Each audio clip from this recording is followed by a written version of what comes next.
Hello everyone, my name is Nidhi Verma और जो आज की क्लास में हम लोग देखेंगे वो देखेंगे कैंसर हो कैसे रहा है, कैंसर का ट्रीटमेंट कैसे किया जाता है, किस तरीके से स्प्रेड हो रहा है, किस तरीके से उसको डायग्नोस किया जाता है। हर एक चीज हम लोग डिटेल में इस क्लास में कर लेंगे। टोटल 15-20 मिनट का वीडियो रहेगा और हर एक चीज आपकी एनसीईआरटी से भी कवर हो जाएगी। जो उसके अलावा की भी इंपॉर्टेंट बातें हैं वो हर एक चीज आपकी इस एक वीडियो के अंदर कवर हो जाएगी। तो अगर कैंसर के स्टार्ट करें तो कैंसर होता क्या है, किस तरीके से कैंसर स्प्रेड होता है, तो आप मोटा मोटा समझो कि क्या होता है कि जैसे मान लो अपने बॉडी में कुछ सेल्स होती हैं और उन सेल्स में कुछ चेंज आता है, मतलब म्यूटेशन, कुछ चेंज आता है जिसे हम लोग म्यूटेशन कह सकते हैं।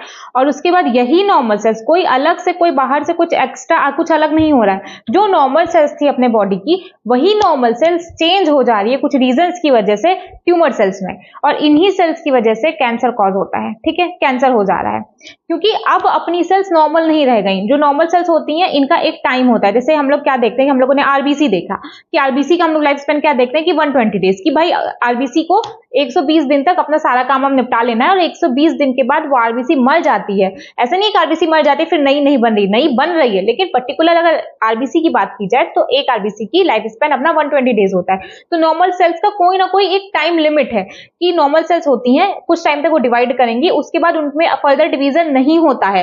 लेकिन कैंसेरियस सेल्स में क्या होता है, ये हम लगातार, मतलब ये लगातार डिवाइड कर रही है, ये डिवाइड करती जा रही है, करती जा रही है, करती जा रही है, अपना नंबर बढ़ाती जा रही है। क्यों? क्योंकि उनको स्प्रेड होना है, इनको फैलना है।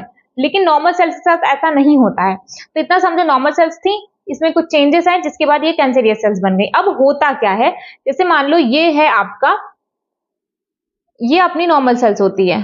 ठीक है, नॉर्मल सेल्स है, डिवाइड कर रही है, कर रही है, कर रही है, कर रही है, डिवाइड कर रही है। ठीक है, एक टाइम ऐसा आता है जिसके बाद इसमें फर्दर डिवीजन नहीं होता। ये देख रहे हो एकदम पास पास आ गई, करेक्ट। ये देखो ये एकदम पास पास आ गई, पास पास। तो क्या होता है, कॉन्टैक्ट इनहिबिशन, आपने एक टर्म सुना होगा कॉन्टैक्ट इनहिबिशन। नाम से क्या क्या नाम से जाहिर हो रहा है, कॉन्टैक्ट मतलब कॉन्टैक्ट में है, इनहिबिशन मतलब कोई तो चीज है जो कि इनहिबिट हो रही है। तो जब ये आपस में सेल्स एकदम पास आ जाती हैं तो इसमें फर्दर डिवीजन नहीं हो पाता है। तो इसी को कहते हैं कि जो नॉर्मल सेल्स होती हैं वो कॉन्टैक्ट इनहिबिशन की प्रॉपर्टी शो करती हैं। करेक्ट, नॉर्मल सेल्स में कॉन्टैक्ट इनहिबिशन की प्रॉपर्टी शो होती है, कॉन्टैक्ट इनहिबिशन की प्रॉपर्टी शो करती है। कौन सी? Normal cells. Okay, normal cells ना। लेकिन जो कैंसेरियस सेल्स हैं, जो कैंसेरियस सेल्स हैं, जो कैंसर वाली सेल्स है, जो कि कैंसर कॉज कर रही है, इसमें क्या होता है, देखो इसमें क्या होता है, जैसे मान लो ये सेल्स है, डिवाइड कर रही है। ठीक है, सेम डिवीजन चल रहा है, सेम डिवीजन चल रहा है, डिवाइड करिए, डिवाइड करिए, डिवाइड करिए। अब जब पास आ गया, नॉर्मल सेल्स में क्या होता है, कॉन्टैक्ट इनहिबिशन की प्रॉपर्टी होती है, इसमें फर्दर डिवीजन नहीं होता है। लेकिन कैंसेरियस सेल्स में क्या होता है कि जब ये पास आ गई इसके बाद भी इसमें डिवीजन कंटिन्यूअसली होता रहता है। तो कुछ सेल्स में क्या आगे भी डिवीजन होता रहता है, कुछ सेल्स में आगे भी डिवीजन कंटिन्यू रहता है। ठीक है, आगे भी डिवीजन कंटिन्यू रहता है। तो इसमें क्या था, इसमें कॉन्टैक्ट इनहिबिशन था, कॉन्टैक्ट में आए, डिवीजन करने की एबिलिटी खत्म हो गई। अब इसमें क्या होगा, कैंसेरियस सेल्स में क्या होता है, ये कॉन्टैक्ट इनहिबिशन की प्रॉपर्टी लूज कर देती है। मतलब नो कैंसेरियस सेल्स में आपको कॉन्टैक्ट इनहिबिशन नहीं देखने को मिलता है, जो सबसे ज्यादा इंपॉर्टेंट बात है। कैंसर सेल्स में कॉन्टैक्ट इनहिबिशन नहीं होता है। तो ये जो यहाँ पे मास ऑफ सेल्स इकट्ठा हो गई, जो मास ऑफ सेल्स इकट्ठा हो गई, इसी मास ऑफ सेल्स को बोला जाता है ट्यूमर सेल्स, जो कि ट्यूमर कॉज कर रही है, कैंसर कॉज कर रही है, या तो ट्यूमर सेल्स बोला जाता है, अदरवाइज नियोप्लास्टिक सेल्स। ठीक है, नियोप्लास्टिक सेल्स, इतना समझ में आ गया, tumour cells and neoplastic cells. तो अब क्या हुआ, इतना चीजें समझ में आ गया कि जो नॉर्मल सेल्स थी इसमें कॉन्टैक्ट इनहिबिशन शो हुआ, जो नॉर्मल सेल्स नहीं है उसमें कॉन्टैक्ट इनहिबिशन शो नहीं होता है। कैंसर सेल्स में कॉन्टैक्ट इनहिबिशन की प्रॉपर्टी खत्म हो जाती है, इसलिए अब वो नॉर्मल सेल्स ना होकर के वो कैंसेरियस सेल्स हो जाती हैं, जिसको हम लोग नॉर्मल लैंग्वेज में ट्यूमर सेल्स बोल देते हैं, या फिर इसी को नियोप्लास्टिक सेल्स बोला जाता है। इतना समझ में आ गया। देखो नोट्स भी है मेरे पास, अगर आपको नोट्स चाहिए तो टेलीग्राम ज्वाइन कर लो। ज्वाइन करने के बाद मुझे बोल दो कि हाँ आपको नोट्स की रिक्वायरमेंट है, आपको नोट्स चाहिए। एज इट इज जैसी चीजें मैंने लिखी है, एक भी चीजें एनसीईआरटी से मिस नहीं है, तो वहां पे टेलीग्राम में मैं आपको नोट्स प्रोवाइड कर दिया करूंगी। तो देखो इसमें अब क्या क्या चीजें हैं, क्या था, ह्यूमन सेल्स होती है, ये नॉर्मल सेल्स है, नॉर्मल सेल्स है, करेक्ट, नॉर्मल सेल्स है, आराम से खुश है, इसमें कुछ चेंज आता है, अब ये खतरनाक हो गई, अब ये कैंसेरियस सेल्स में कन्वर्ट हो गई।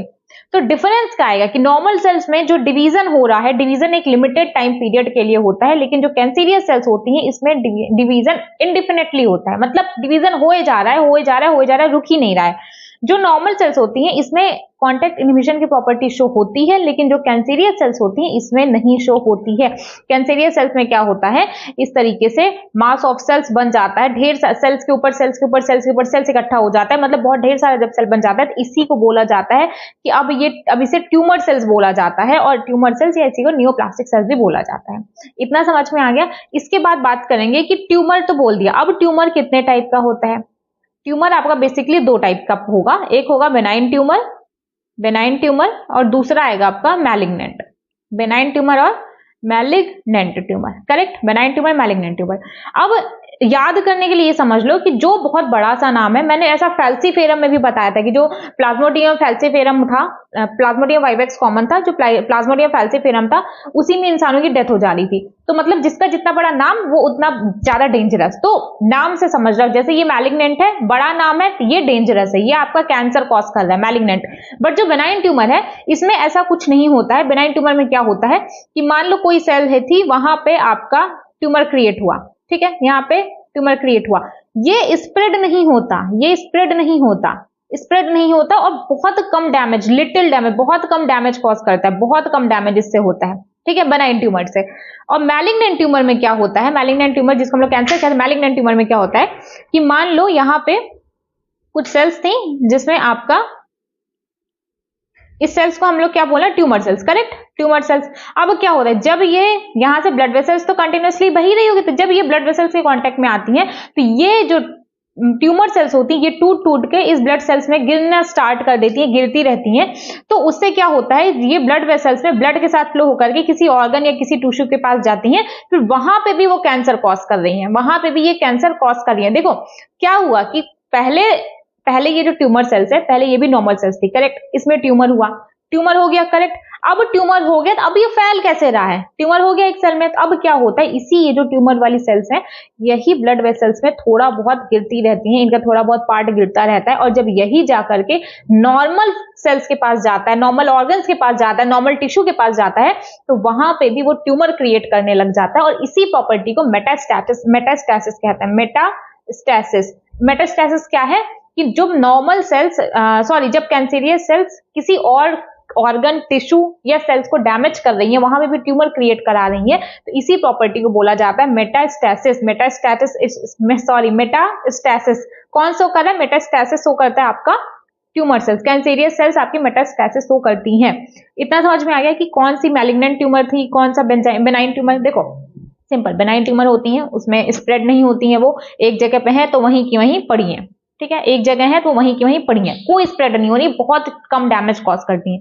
बट मैलिग्नेंट ट्यूमर क्या होता है, मैलिग्नेंट ट्यूमर क्या होता है, ये कैंसर कॉज करती हैं, और कैंसर में आपको पता है कि अगर टाइम पर ट्रीटमेंट नहीं होता है तो आदमी की डेथ हो जाती है। और डेथ छोड़ो, कैंसर एक बहुत ही ज्यादा कौन से बीमारी में आपने भी देखा है अपने आसपास की, आप लोग टीवी में देखते रहते हो कि कैंसर कितना ज्यादा प्रॉब्लमेटिक प्रॉब्लम है, मतलब ठीक है, बीमारी कॉज करता है कैंसर। किसी को कैंसर हो जाता है तो कितनी ज्यादा दिक्कत फेस करनी पड़ती है उनको, क्योंकि उसमें ट्रीटमेंट का बहुत लंबा प्रोसेस है और बहुत कम होप रहती है कि आदमी बचेगा। ऐसा कैंसर में होता है कि बहुत कम होप रहती है। तो मैलिग्नेंट ट्यूमर क्या होता है, ट्यूमर सेल्स होती हैं, उनका कुछ पार्ट ब्लड वेसल्स में जाता है, तो उसके बाद जब वो वापस से किसी ऑर्गन या टिश्यू के पास जाता है तो उसमें भी कैंसर कॉज कराना स्टार्ट कर देता है, वहां पे भी ट्यूमर क्रिएट करने लगता है। और मैलिग्नेंट ट्यूमर में जो ये सारी चीजें हो रही, जो ये सारा खेल हो रहा है, इस प्रॉपर्टी को ही बोला जाता है मेटास्टैसिस। इस प्रॉपर्टी को क्या बोला जाता है, मेटास्टैसिस।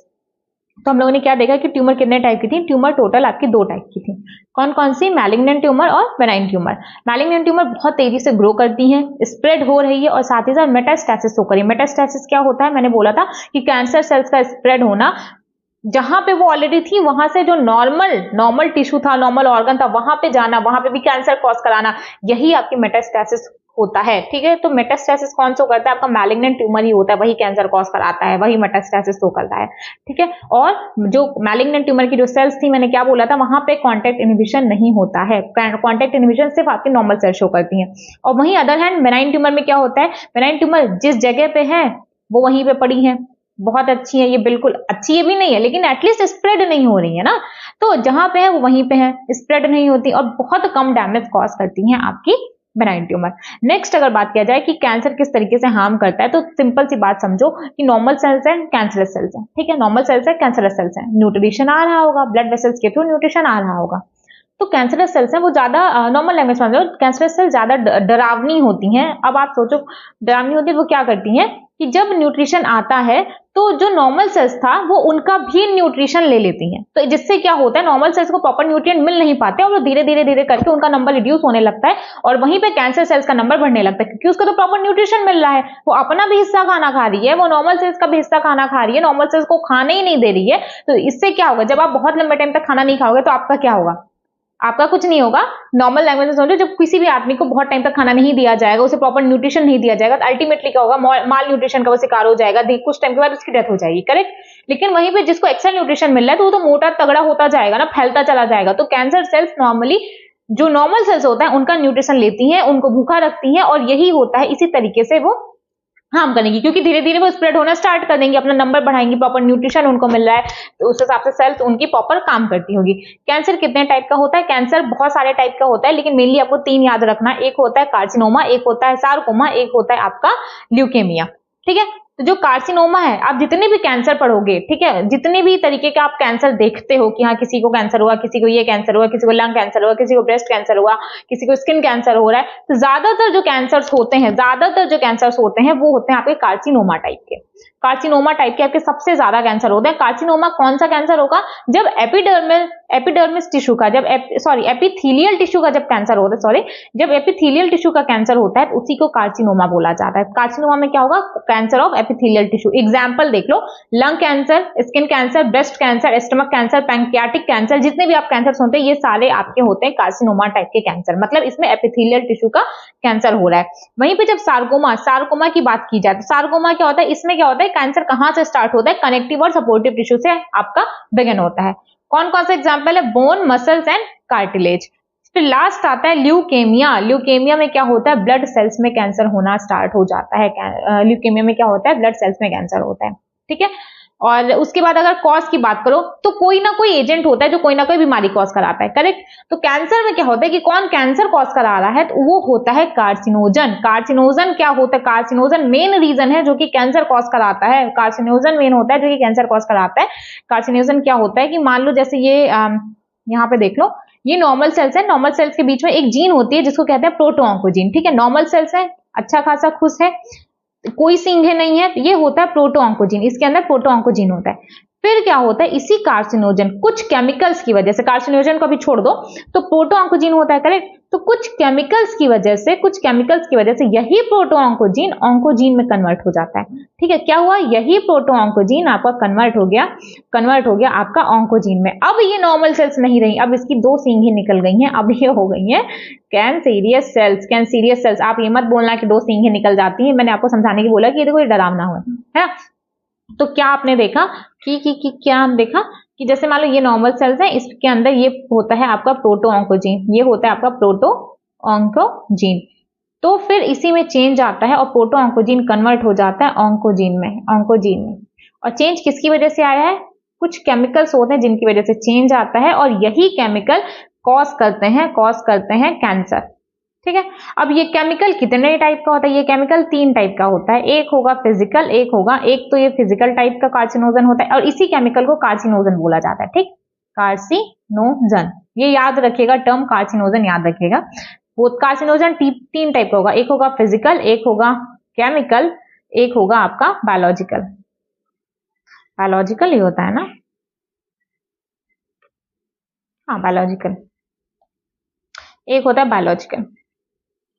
तो जो फिजिकल कार्सिनोजन होता है वो 2 टाइप का आप पढ़ोगे, एक होगा नॉन आयोनाइजिंग, एक होगा आयोनाइजिंग। कैंसर रेस की वजह से भी होता है। तो जो नॉन आयोनाइजिंग रेस की वजह से कैंसर होता है, नॉन आयोनाइजिंग रेस की वजह से जो कैंसर होता है वो नॉन आयोनाइजिंग रेस कौन सी है, यूवी रेस। लेकिन जो आयोनाइजिंग रेज है, ठीक है, ये कौन सा होता है, ये होता है आपका एक्सरे और होता है आपका गामा रे, कौन कौन सा है? एक्सरे और गामा रे। एक्सरे भी आपका कैंसर कॉज करता है, गामा रे भी आपका कैंसर कॉज कर रहा है, ठीक है, यूवी रेज भी आपका कैंसर कॉज कर रहा है। तो ये सारे को हम लोग क्या बोलते हैं? कार्सिनोजन। जब बहुत ज्यादा आप अभी आगे पढ़ोगे ना कि एक्सरे की हेल्प से ही हम लोग डिटेक्ट भी करते हैं, एक्सरे की हेल्प से ही हम लोग ट्रीट भी कर रहे हैं कैंसर को। एक्सरे की वजह से हम लोग अभी आगे पढ़ेंगे कि कैंसर को ट्रीट भी किया जाता है।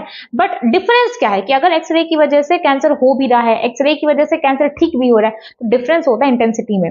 जब एक्सरे की वजह से कैंसर आपका होता है तो इसका ये मतलब है कि बहुत ज्यादा एक्सपोजर मिला है आपको कैंसर एक्सरे का, तब कैंसर कॉज होता है। लेकिन जब ट्रीटमेंट किया जाता है एक्सरे की वजह से, तो सिर्फ उस सेल पे एक्सरे डाली जाती है और बहुत कम इंटेंसिटी के साथ डाली जाती है। नॉर्मल सेल्स को अनअफेक्टेड रखा जाता है, नॉर्मल सेल्स को अनअफेक्टेड रखा जाता है। सिर्फ वो जो सेल्स होती हैं, ठीक है, जिनमें प्रॉब्लम आती है, कैंसरस सेल्स होती हैं, सिर्फ उन पे इंटेंसिटी के साथ रेज डाला जाता है और बहुत लिमिटेड इंटेंसिटी के साथ डाला जाता है। इसीलिए एक्सरेज ही होती हैं जो आपका कैंसर कॉज भी करती हैं, बट वो बहुत हाई इंटेंसिटी की होती है, बहुत लंबे टाइम तक उनका एक्सपोजर चलता है। लेकिन जब ट्रीटमेंट होता है तब क्या होता है, बहुत इंटेंसिटी को कम किया जाता है और सिर्फ लिमिटेड उसी जो आपकी कैंसरस सेल्स थी उसके ऊपर डाला जाता है और बहुत कम टाइम के लिए एक्सपोजर होता है, इसीलिए वो ट्रीटमेंट में यूज होता है। और इसलिए एक्सरेज जब बहुत ज्यादा हाई इंटेंसिटी होता है तब वो आपका कैंसर कॉज करती है। इतना समझ में आ गया? तो कार्सिनोजन मैंने क्या बोला, 3 टाइप का है, फिजिकल, आयनाइजिंग रे, एक्सरे और गामा रे की वजह से, नॉन आयनाइजिंग यूवी रेज। याद कैसे करना, आयनाइजिंग और नॉन आयनाइजिंग में कौन सा बड़ा है? नॉन आयनाइजिंग बड़ा है, तो ठीक, नॉन आयनाइजिंग रे बड़ा है तो मतलब इसका जो रे है ये भी बड़ा होगा। तो 2 लेटर्स है, कौन कौन से? UV, UV. नॉन आयनाइजिंग में कौन है? UV rays. आयनाइजिंग में कौन है? एक्स रेज और गामा रेज। कार्सिनोजन में और कौन सा होता है? केमिकल, केमिकल की वजह से कैंसर होता है, टोबैको। इसीलिए बोला, देखो कैंसर, देखो लोग बोलते हैं ना कई बार कि हाँ ठीक है, अरे वो अल्कोहल लेता था, अल्कोहल लेने से हम लोग के दिमाग में क्या क्लिक करता है कि अरे उसका लिवर डैमेज हो गया। किसी का भी लिवर डैमेज हो जाता है तो सबसे पहला क्वेश्चन क्या आता है? अरे वो शराब पीता था ना इसलिए उसकी डेथ हो गई। तो लोग फिर छोड़ देते हैं कि अरे यार वो पी रहा था ना तो इसलिए डेथ हो गई, पीना ही नहीं चाहिए था। तो अपने साइड से आप जितना प्रिवेंट कर सकते हो ना बीमारियों को, अपने साइड से उतना प्रिवेंट करना चाहिए। क्योंकि देखो बहुत सारे कैंसर ऐसे भी होते हैं जिसमें ह्यूमंस का कंट्रोल, अपन का कंट्रोल नहीं होता है ना। और एक टाइम था जब कैंसर ओल्ड एज में देखने को मिलता था, मतलब 45-50 के अबव कोई चला गया तब कैंसर देखने को मिलता था। लेकिन अभी रिसेंट मैंने पर्सनली पिछले 2-3 साल में मेरे नेबर हैं एक लोग, मेरे एक घर छोड़ के दूसरा घर है, उनकी बेटी थी, उनकी बेटी अभी मान लो नर्सिंग कर रही थी, लखनऊ केजीएमसी से नर्सिंग या कोई तो वो मेडिकल फील्ड में कुछ तो कोर्स कर रही थी। उनको कैंसर हो गया था, बहुत छोटी है, लिटरली बहुत छोटी थी। अब नर्सिंग कर रही थी, आप समझ लो उसने 12th किया, उसके बाद वो नर्सिंग कर रही है, ड्रॉप ऑफ जैसा कोई सीन नहीं था, नर्सिंग कर रही थी। और उनको कैंसर हुआ था, और कैंसर हुआ, प्रॉपर ट्रीटमेंट नहीं मिल पाया क्योंकि जो वहां के लोगों ने डायग्नोस भी करेक्ट नहीं किया था। उन्होंने बोला कि कैंसर नहीं है, टीबी है, तो वो टीबी का ही इलाज कर रहे थे, तो प्रॉपर टाइम पे डायग्नोस भी नहीं हो पाया था, ये भी बात है। लेकिन उनकी भी डेथ हो गई है, बहुत बहुत छोटी बच्ची थी, बहुत लिटरली बहुत छोटी बच्ची है ना, उनकी भी हो गई थी। और वहीं पे कोई गलती नहीं, कोई ऐसा कोई गलत काम नहीं कि हाँ ठीक है वो अल्कोहल ले रही है, वो स्मोक कर रही है, ऐसा कुछ भी नहीं, टोबैको नहीं खा रही है, ऐसा नहीं होता।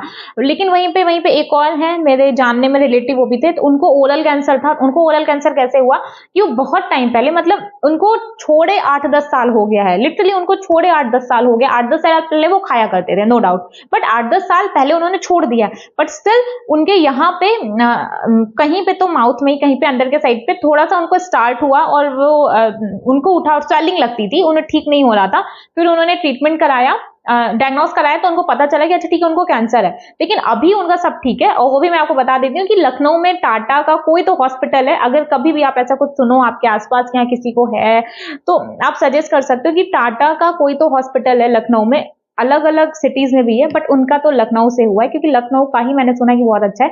2 लोगों का मैंने लखनऊ से कैंसर ठीक होते हुए देखा है, ओरल कैंसर था तो लखनऊ से हुआ है।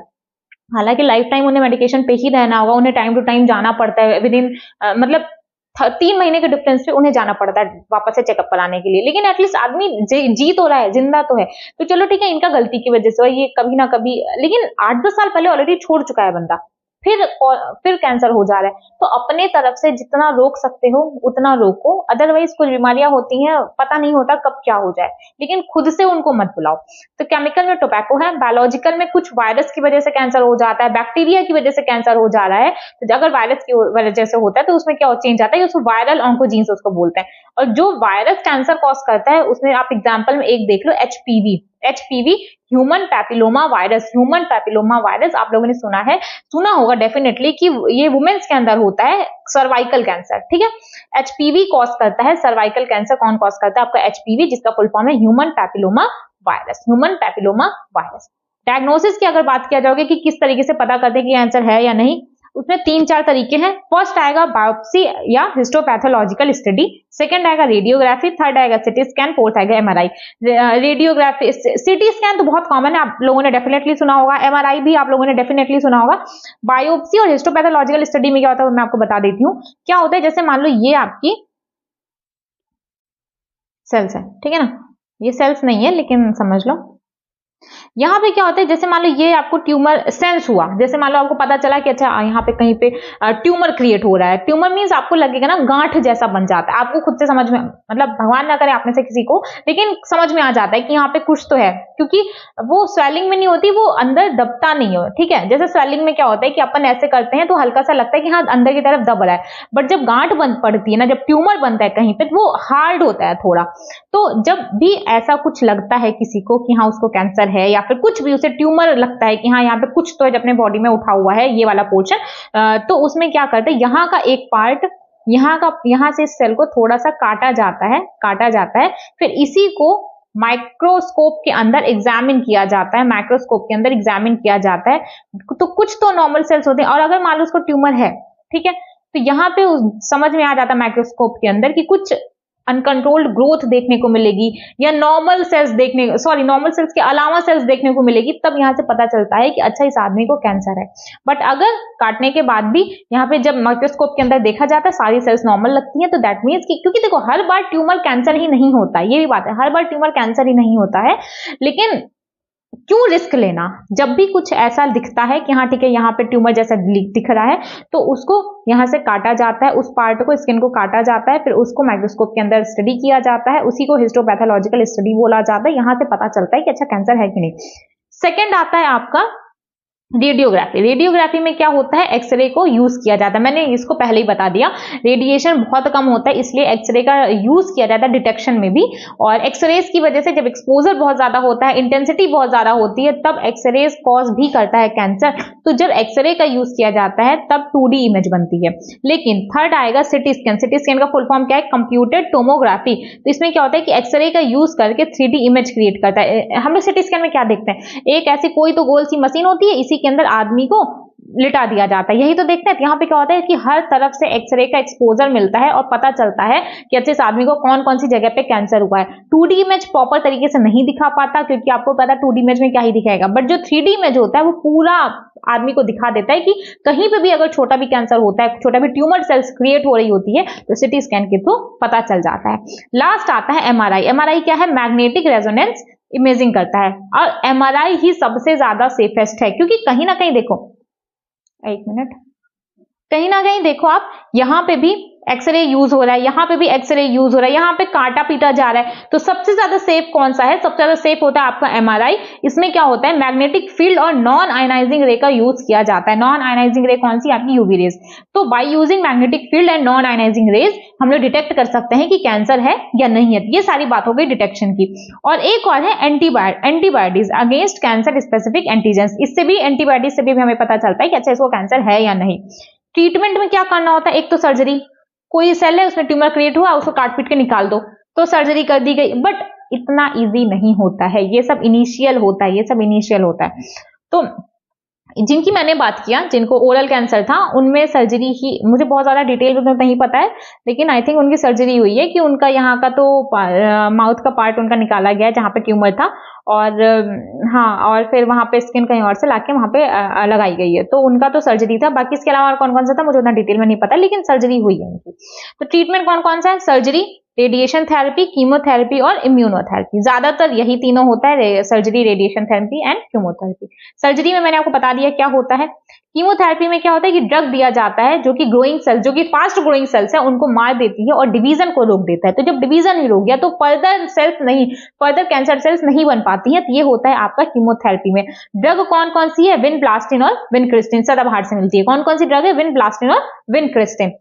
साइड इफेक्ट क्या क्या होता है आपने देखा होगा, टीवी में अक्सर आप लोगों ने देखा होगा कि कीमोथेरेपी होती है तो कीमोथेरेपी के बाद हेयर लॉस हो जाता है, ठीक है, कीमोथेरेपी में हेयर लॉस हो जाता है, कीमोथेरेपी में बोन मैरो में डिप्रेशन आ जाता है जिसकी वजह से एनीमिया हो जाता है, ठीक है। तो हेयर लॉस आप लोगों ने देखा ना कि जब भी कीमोथेरेपी होती है तो आदमी के सर के बाल झड़ने लगते हैं, बहुत तेजी से, बहुत ज्यादा बाल झड़ते हैं, बहुत ज्यादा तेजी से। ये नहीं कि 100 स्ट्रैंड ही झड़ रहा है, 200 स्ट्रैंड, ऐसा नहीं होता है कि मतलब पूरा पैच के फॉर्म में निकलने लगता है। इसलिए मैं कह रही हूँ कि अपना एटलीस्ट अपने साइड से बच करो, अपना लाइफस्टाइल अच्छा रखो, कोई भी बैड हैबिट मत लो।